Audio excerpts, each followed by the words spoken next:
Avez-vous déjà envié la situation financière d'un proche? Avez-vous peur de manquer d'argent? Ressentez-vous parfois de la colère ou de l'angoisse lorsque vous recevez une facture à payer? Si vous avez répondu oui à l'une de ces questions, je vous invite à écouter cet épisode. Nous y abordons le sujet des émotions, et notamment de la peur, dans la relation à l'argent.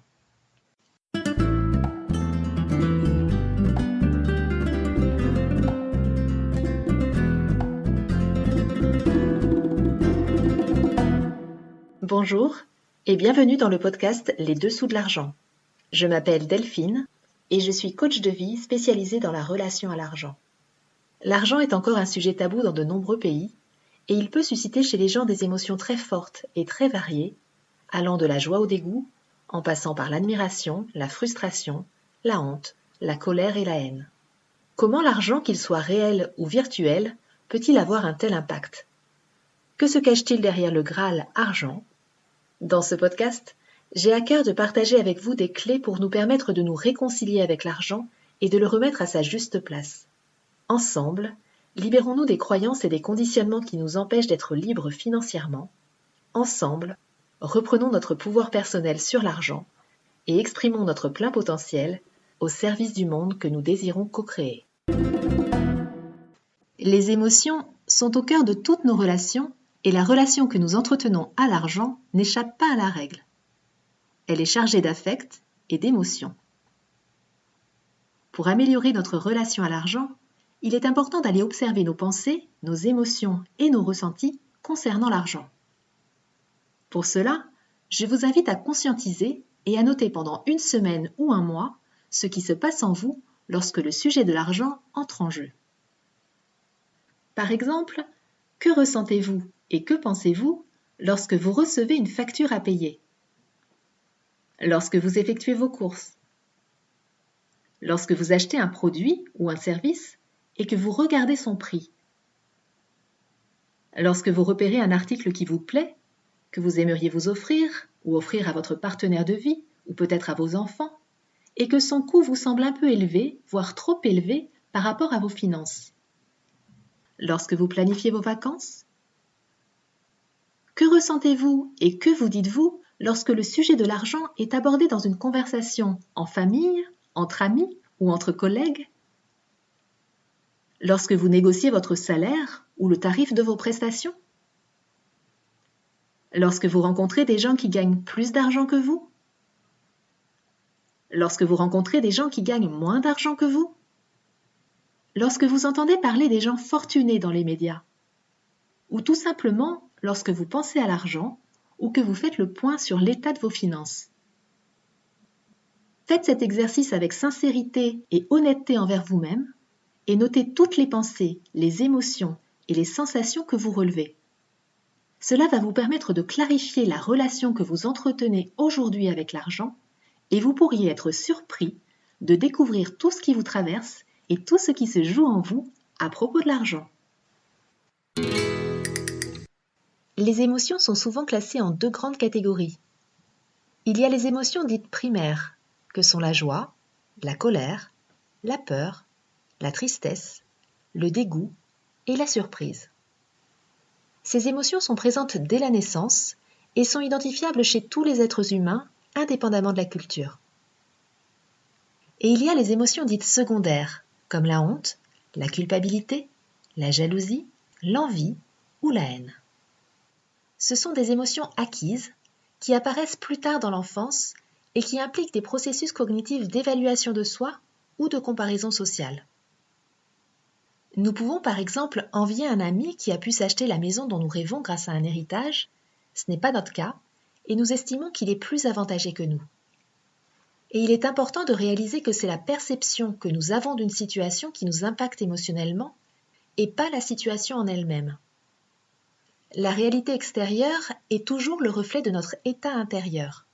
Et lorsque nous ressentons une émotion, il y a toujours un lien entre notre environnement extérieur et notre environnement intérieur, c'est-à-dire nos pensées, nos sensations, nos émotions et les mémoires du passé qui ont été enregistrées dans notre cerveau. Nous pouvons par exemple être très heureux de nous être offert un produit que nous désirions depuis longtemps et soudainement ressentir de la tristesse sans vraiment savoir pourquoi. Il se peut en fait que notre cerveau émotionnel se soit rappelé, sans que nous en ayons vraiment conscience, d'une scène du passé où nous avions vu ou entendu nos parents se disputer au sujet d'un achat qui impactait le budget familial. Et nous nous sentons alors coupables d'avoir dépensé de l'argent au lieu d'épargner, et nous regrettons quelque part notre achat. Lorsque nous ressentons fréquemment des émotions désagréables, voire douloureuses, il arrive que nous fassions un amalgame entre souffrance et émotion. Les deux notions sont pourtant bien distinctes. Une émotion dure quelques secondes, la souffrance dure beaucoup plus longtemps. Elle est liée à une situation que nous subissons et elle implique à la fois des pensées, des sensations et des émotions désagréables. L'histoire que nous nous racontons nous maintient dans la souffrance et ralentit notre élan vital. Lorsque nous vivons régulièrement des émotions pénibles en lien avec l'argent, nous pouvons avoir adopté la croyance que l'argent fait souffrir et rejeter l'argent. Il est alors important de décortiquer la construction de cette croyance au regard des explications sur les émotions pour pouvoir créer une nouvelle croyance, adaptée à notre niveau de conscience et à nos objectifs financiers. Notre cerveau est programmé pour retenir le négatif afin d'assurer notre survie. Pour contrebalancer cette tendance, il est intéressant de se constituer et d'utiliser des ancrages émotionnels positifs qui vont permettre d'indiquer à notre cerveau ce que nous souhaitons ressentir. Par exemple, ressentir de l'apaisement à la place de la colère. Ressentir des émotions agréables est indispensable à notre bien-être et à notre santé, mais il est aussi essentiel de libérer les émotions désagréables qui ont parfois été réprimées. Pour cela, nous pouvons utiliser des techniques comme l'EFT ou le breathwork. Si nous ne libérons pas ces émotions, nous finirons par ressentir un mal-être psychique ou physique. Car l'émotion a besoin de circuler. C'est de l'énergie en mouvement. Le mot vient du latin immovere. Nous avons 4 manières de gérer nos émotions. Nous pouvons les nier, les fuir, les exagérer ou les accepter. Prenons l'exemple de la peur. La peur fait peur et il est assez fréquent que nous cherchions à la fuir, à éviter de la ressentir. Mais lorsque nous refusons la peur ou toute autre émotion, nous refusons la réalité de ce qui est. Nous nous accrochons à l'agréable et nous rejetons le désagréable. C'est un peu comme si nous nous coupions d'une partie de nous et d'une partie de la vie. Comme si, en quelque sorte, nous entrions en résistance avec l'émotion qui cherche à s'exprimer. Comme nous l'évoquions tout à l'heure, si une émotion ne parvient pas à s'exprimer, à être entendue, elle va finir par ressortir d'une autre manière, et notamment par de la somatisation. Le refus émotionnel, tout comme le débordement émotionnel, nous coûte cher en énergie. Cela nous amène souvent à vouloir changer le passé, avec la rumination par exemple. Et cela entrave l'action, car nous allons souvent avoir du mal à trouver des réponses adaptées à la situation que nous traversons. Nous percevons la peur comme un ennemi. En fait, elle nous indique simplement un danger ou une menace pour nous permettre d'adapter notre comportement. Ce qui est important, c'est justement d'observer comment nous entrons en relation avec cette peur. Est-ce que nous la prenons en compte? Est-ce que nous acceptons de la ressentir? Est-ce que nous nous sommes identifiés à cette peur? En fait, l'ennemi n'est pas la peur. C'est plutôt d'attendre que la peur s'en aille pour passer à l'action. Il faut savoir que nous prenons entre 5000 et 6000 décisions chaque jour, généralement insignifiantes, mais ces décisions, tout comme nos comportements, sont toujours influencées par nos émotions. Par ailleurs, il est vivement déconseillé de prendre des décisions importantes, qu'elles soient financières ou non, suite à une émotion forte. En effet, si quelque chose impacte trop notre système émotionnel, qu'on appelle aussi le système limbique, la connexion avec le cortex, la partie du cerveau qui est justement capable de prendre du recul, d'analyser, de trouver des solutions, ne va plus se faire. Nous sommes alors dominés par nos émotions et nous n'entendons plus rien. La peur de manquer d'argent peut par exemple nous faire perdre en lucidité et nous amener à prendre des décisions financières qui ne nous correspondent pas vraiment. Il est donc important de se demander ce qui nous amène à prendre des décisions. Est-ce notre émotion qui est en train de prendre les commandes? Si c'est le cas, il est préférable de reporter la prise de décision à un autre moment, lorsque l'émotion sera redescendue et que la connexion entre notre cerveau émotionnel et notre cortex sera rétablie. Les émotions sont de l'énergie et elles peuvent nous permettre de mobiliser des ressources à l'intérieur de nous, et notamment lorsqu'elles touchent à nos valeurs. Elles nous indiquent alors ce qui est important pour nous. La meilleure manière de gérer nos émotions est toujours de les accepter. Accepter une émotion consiste à la ressentir, à l'observer, à la reconnaître et à l'écouter sans nous juger et sans la juger comme mauvaise ou inacceptable. L'idée, c'est vraiment de la considérer comme une manifestation naturelle du corps qui nous délivre un message et de dissocier l'émotion de l'histoire que nous sommes en train de nous raconter. Nous ne sommes pas nos émotions et nous ne sommes pas nos pensées. Nous pouvons donc diminuer une partie du pouvoir qu'elle exerce sur nous et l'apprivoiser. Dans le livre Réfléchissez et devenez riche, Napoléon Hill mentionne 6 formes fondamentales de la peur. La peur de la pauvreté, la peur de la critique, la peur de la maladie, la peur de perdre l'amour de quelqu'un, la peur de la vieillesse et la peur de la mort. Les autres peurs peuvent être regroupées sous l'une de ces 6 peurs. La peur de la pauvreté est très répandue en France, et même chez les enfants. Selon le baromètre de l'exclusion et de la pauvreté, publié par l'IFOP en 2022, un Français sur 2 a peur de basculer dans la pauvreté. Pour Napoléon Hill, la peur de la pauvreté est la plus destructrice des peurs car elle est la plus difficile à vaincre. Il a relevé 6 symptômes de la pauvreté. Le premier symptôme, c'est l'indifférence, qui peut s'exprimer par le manque d'ambition, la tolérance de la pauvreté, l'acceptation sans protestation de ce que la vie peut offrir, la paresse physique et mentale, le manque d'initiative, le manque d'imagination, le manque d'enthousiasme et le manque de maîtrise de soi. Le deuxième symptôme, c'est l'indécision et l'habitude de laisser les autres penser pour nous.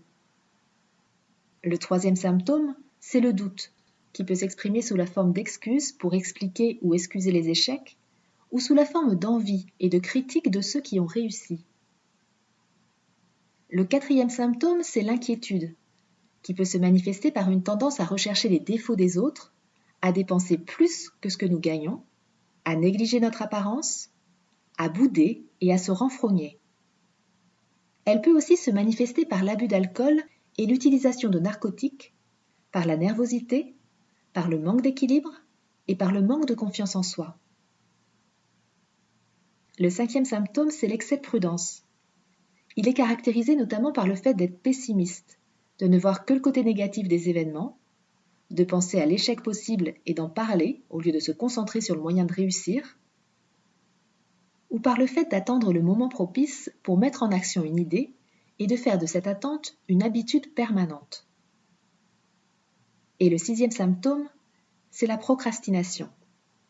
Elle peut notamment se révéler dans le fait de remettre au lendemain ce qui peut être fait le jour même, de préférer le compromis au combat, de s'accommoder des difficultés au lieu de les vaincre et de s'en servir comme tremplin pour avancer, et de s'attendre à la pauvreté au lieu d'exiger la richesse. Si vous vous sentez concerné par un ou plusieurs de ces symptômes, il est indispensable d'écouter vos peurs par rapport à l'argent. Elles ont des choses à vous dire sur vous et sur votre relation aux autres et au monde. Quelles sont les croyances limitantes que vous y avez associées et qui vous maintiennent dans ces peurs? Comment pouvez-vous les transformer en croyances soutenantes? Comment pouvez-vous utiliser le potentiel de courage de ces peurs pour vous mettre en action et transformer vos comportements avec l'argent? Vous pouvez aussi imaginer le pire des scénarios qui puissent arriver et toutes les ressources que vous pourriez mobiliser s'ils se réalisaient. Nous associons souvent une relation de cause à effet entre l'argent et nos émotions, entre l'argent et ce que nous projetons sur lui, comme le pouvoir par exemple. et nous pouvons choisir de retourner cette relation de cause à effet. Par exemple, lorsque nous associons le pouvoir à l'argent, comment pouvons-nous d'abord reprendre notre pouvoir intérieur, nous connecter à nos richesses personnelles pour ensuite générer plus facilement de l'argent? De la même manière, l'argent génère des peurs. Comment pouvons-nous apprivoiser ces peurs, conscientiser notre valeur personnelle et développer plus de confiance en nous et en la vie pour nous lancer dans un projet qui nous tient à cœur et qui prendra à son tour de la valeur? Vous l'aurez compris, dans un chemin de développement personnel et de quête de prospérité, il est essentiel d'apprendre à apprivoiser nos émotions pour éviter qu'elles nous dirigent. Plusieurs étapes sont à prendre en considération pour prendre soin de ses émotions et se stabiliser émotionnellement. Tout d'abord, accueillir et identifier l'émotion. Ensuite, être conscient de son émotion et la regarder en face. Puis la décoder. Et enfin l'exprimer, la mettre à notre service. Il est également indispensable d'être vigilant par rapport à nos pensées qui sont créatrices, de cultiver un état d'esprit optimiste, de développer une conscience de richesse et de mettre en place des actions simples au quotidien pour améliorer notre relation à l'argent et nos finances. Quelle que soit votre situation financière actuelle, il est certainement possible, à minima, de dépenser mieux et de vivre mieux sans forcément gagner plus d'argent. Une autre clé pour traverser nos peurs, c'est l'amour. Car l'amour est un antidote de la peur. On dit que l'amour fait fondre la peur comme le soleil fait fondre la glace. C'est ce qu'exprime Anita Moorjani, auteure du best-seller Revenu guéri de l'au-delà, un ouvrage dans lequel elle raconte sa guérison d'un cancer lymphatique incurable de stade 4. Elle dit « Lorsque vous pouvez aimer les émotions inconditionnellement et les accepter en tant que moyen naturel de vous exprimer dans cette vie, vous n'aurez plus aucun problème avec elles. » Alors une proposition lorsque la peur pointe le bout de son nez peut être de se poser la question « Que ferait l'amour et le courage dans cette situation ?»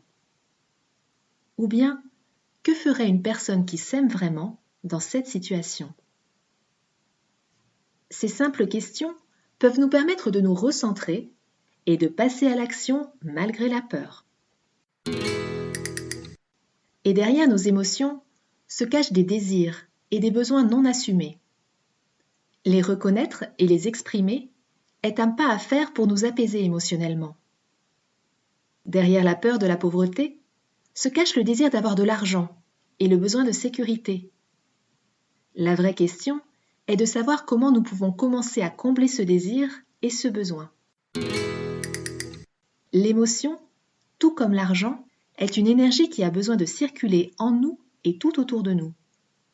Si nous bloquons la circulation des émotions, tout comme nous pouvons bloquer la circulation de l'argent, nous bloquons aussi notre croissance personnelle et notre épanouissement. Les émotions sont en fait des boussoles pour nous guider dans la vie. Nous ne pouvons pas les empêcher, mais nous pouvons en faire des compagnes de route à notre service, de la même manière que nous pouvons reprendre notre pouvoir sur l'argent et le remettre à sa juste place, un outil d'échange à notre service. J'espère que cet épisode vous a apporté de la valeur. N'hésitez pas à le partager autour de vous si vous connaissez des personnes qui pourraient avoir besoin de l'entendre. Et pour aller plus loin, vous pouvez aussi télécharger le guide Argent, Prospérité et Épanouissement personnel, 9 clés pour transformer votre vie durablement. Il est téléchargeable sur mon site internet richesse-illimitée.com. J'offre également des ateliers d'1 heure sur la thématique de l'abondance financière pour aligner ses croyances et sa vibration sur la fréquence de l'abondance. Si vous êtes intéressé, contactez-moi sur mon site ou sur le compte Instagram richesse_illimitée. Je vous dis à très bientôt pour le prochain épisode, Les dessous de l'argent.